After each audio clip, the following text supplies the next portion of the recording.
What's going on, guys? I'm Ron, this is TST Industries, and here is our 2020 Ninja 400. Now, you may have noticed with your Ninja 400 that super weak clutch return, the feel, everything about it is trash. You're burning through clutches, it's a problem that plagues street riders and track riders. So we've come up with a pretty quick, simple, easy solution for you.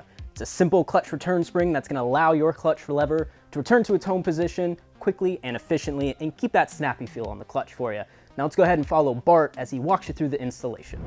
We've already taken off all the necessary components. To gain access to this area here, we will have to put a small hole into this arm here, and then we will need to remove this component off the bike to gain access to the threaded hole here. These will be the two mounting points for these simple components that the kit is comprised of. We do send a screw to go in this location. If you still have this OEM screw, you could just reuse that one. Choice is yours. A lot of guys ditch these covers early on because they're not necessary for racing, and they ditch the screws too. So that's why we send the components. All right, let's get rid of some of these parts here. You grab a 4mm Allen, extract these two fasteners from this cover.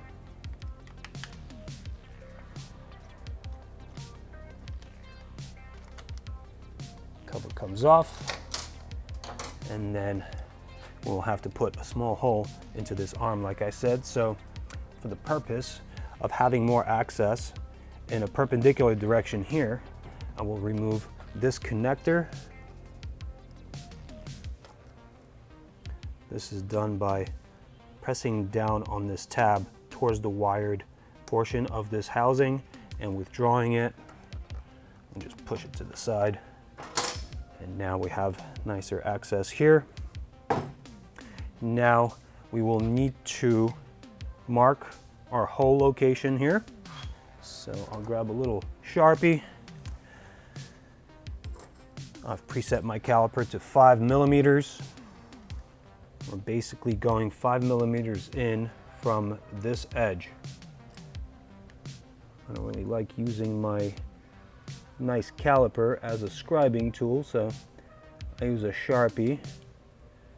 Put a line in there, then I'm going to go 20mm, and we will be measuring 20mm from the back side here, from the blunt end to where we want to put this hole. Same concept, we mark it. Now I've made myself a cross where the intersection is the point that I want to punch and ultimately drill. So I'm going to prop this up with a big flathead screwdriver, and then I'm going to use a punch to punch that hole where I have my 20mm and 5mm intersection.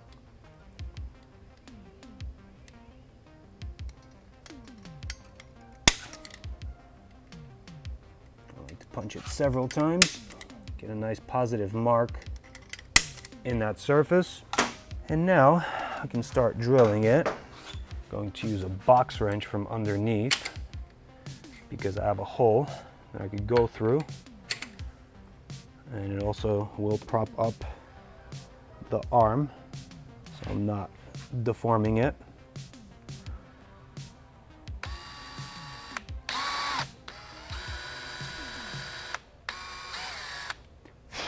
This is a steel component, so I like to let the drill tip do all the work.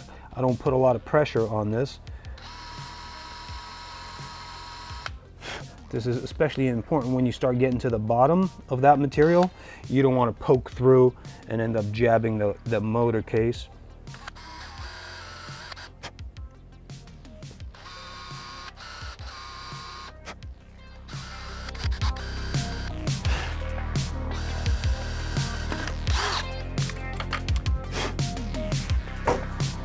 All right, so you can use a 2mm drill bit on this. I used a 5/64 because my kit is an SAE kit. There's no burr here, so we're good. If you have any burrs hanging off of it, you want to deburr it at this moment. I'm going to try to get my spring around it. See how that works out for me. I may need to employ needle nose pliers on this.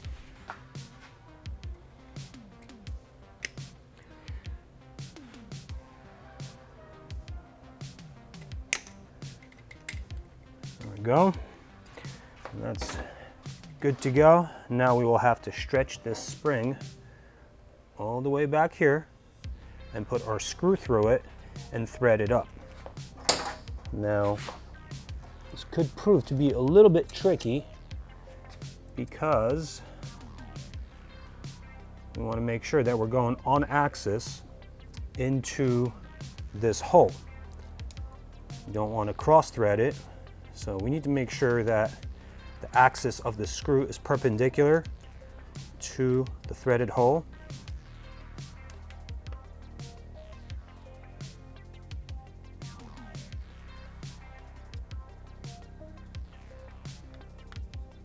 Okay, now we're looking good here. We want to make sure that we get this in far enough that we don't have a lot of protrusion from the face of this bracket, but not too far. You don't want to clamp the first couple coils of this spring. You want it to be pretty free here and the button head to be within the inner diameter of the first couple coils. Now you have, it looks like about 5 to 6 millimeters of thread sticking out from the other side. And this is why we provide this nylock locking nut. We're gonna thread this on from the back side and we're gonna tighten it against the back surface of this bracket, and that will lock this entire connection in place, and it won't permit it to remove itself with vibrations. Now, the flange portion has to go on the threads first, pointing outward from the center plane of the bike. And then we will engage those threads by hand and then use a tool to tighten that up. I think I could stand to move this in half a thread more.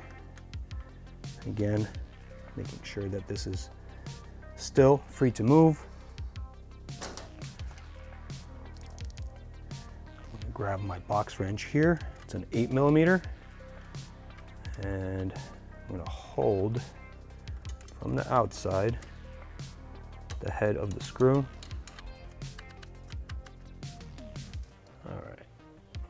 Once you lock this in place, this whole assembly is good to go. And then when you press your clutch, when you pull your clutch rather, you will feel a little bit more resistance to the pull, but this is very minimal. If you compare a bike without this to a bike with this spring return helper, it's really not that big of a difference in the feel of the clutch, but there is a big difference in how long these clutches last. So I think we're good here. All right, guys, pretty easy, quick, simple install. We've got a clutch that will return back to its home position. It's got a nice snappy feel on it, and we're not gonna be burning through clutches. Good news. If you like this part, you want to order it, check out tstindustries.com. We have a whole host of parts for this bike, as well as any other bikes you may own. If you enjoyed this video, go ahead and hit the like button. If you want to stay up to date on all of our new fresh content, go ahead and subscribe. This has been Ron and Bart, TST Industries. Ride safe.